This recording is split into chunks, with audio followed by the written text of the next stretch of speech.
윤석열 정부 들어와서는 이제 2030년까지 원전 비중을 다시 30% 이상으로 확대를 하겠다라고 이야기를 이제 합니다. 그래서 적극적으로 지금 현재 보류돼 있던 뭐 신한울 3호기, 4호기, 조기 착공 뭐 이런 이야기들도 나오고 있는 거죠.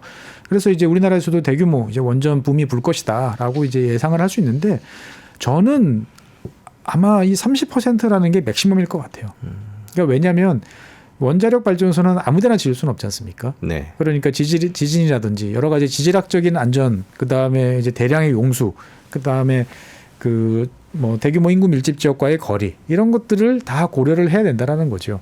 그렇게 되면 현재 지금 원자력 발전소가 있는 지역 플러스 지난 문재인 정부 시절에 이제 원래 지정을 해놨다가 해제했던 뭐 울진이나 삼척 이런 지역의 이제 일부 지역을 다시 이제 활용하는 정도를 빼고 나면 과연 신규로 현재와 같은 대형 경수로를 건설할 지역이 있을까라고 생각해 보면 대한민국 내에서는 더 이상 찾아보기가 어려울 것 같아요. 네. 그러면 이제 남은 방법은 뭐냐?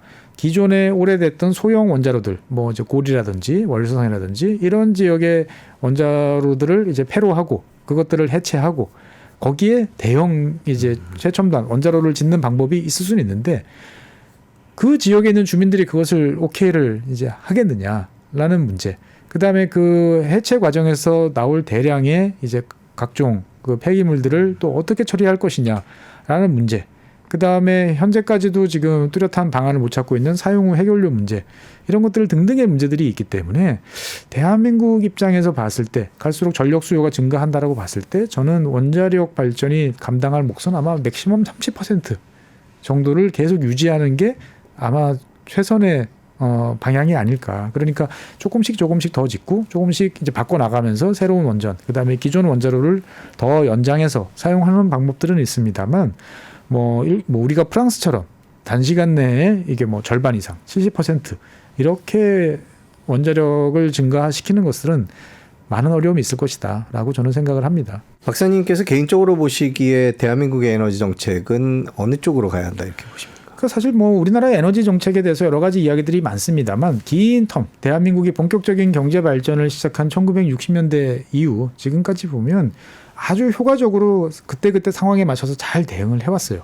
그래서 대한민국의 에너지 정책은 기본적으로 대규모 에너지를 저렴하고 안정적으로 공급할 수 있는데 초점을 맞춰왔고 거기에 따라서 대한민국의 산업은 이제 급속히 성장을 해올 수 있었던 거죠. 사실 이게 가능했던 것은 화석연료 시대였기 때문인 거죠. 돈 주면 사올 수 있고 석탄이 됐던 그다음에 석유가 됐던 가스가 됐던 일단 운송이 이제 편한 이제 그런 상황이었던 거죠. 그렇기 때문에 에너지 빈곤 국가인 우리가 대규모 에너지를 사용을 하면서 제조업을 발전시켜서 여기까지 올 수가 있는 거죠. 그런데 이제 문제는 이제 그런 방식을 이제 더 이상 사용할 수 없는 상황이 이제 도래를 하다 보니까 우리 입장에서 봤을 때는 상당히 지금 어려운 상황에 처해 있습니다. 앞서서 이제 뭐 미국 같은 경우 이제 태양광 발전이 이제 석탄 화력 발전보다 저렴해라는 이야기를 합니다. 그러면 이제 많은 분들께서 그럼 우리도 빨리 석탄 화력 발전소 때려치고 그 다음에 태양광으로 가면 되지 않아? 라고 말씀들을 하는데 불행하게도 태양광 그 다음에 바람 같은 것은 공평하지가 않습니다. 바람이 잘 불고 1년 내내 연중 뜨거운 햇볕이 아주 잘 내려쬐는 지역이 있는가 하면 그렇지 않은 지역도 있죠. 불행하게도 대한민국은 그닥 뭐 아주 나쁘진 않다라고 말씀은 못 드리겠습니다만 그렇다고 미국이라든지 뭐 유럽의 북해 그다음에 뭐 중동 지역이라든지 북아프리카 이런 지역처럼 탁월하게 좋다라고는 절대 말할 수 없는 지역이라는 거죠. 즉 재생에너지로 넘어가는 시대에 있어서 우리는 그 전까지 신경 쓰지 않았던 우리의 불리함을 이제 인식을 해야 되는 거죠. 그래서 우리가 재생에너지를 많이 늘리고는 싶은데 못 늘리는 이유는 몇 가지가 있어요. 일단은 첫 번째는 상황이 좋지 않다. 터가 좋지 않다. 터가 좋지 않다는 것은 대한민국의 국토 면적이 넓지 않다는 거예요. 국토 면적이 넓으면 어떻게든 커버가 돼요. 근데 우리는 국토 면적이 좁아요. 오늘처럼 비 오면은 전국이 다 비가 오잖아요. 네. 그러면 이제 안 되는 거죠. 그다음에 두 번째는 그 전력 수요가 높아요. 제조업 국가이기 때문에.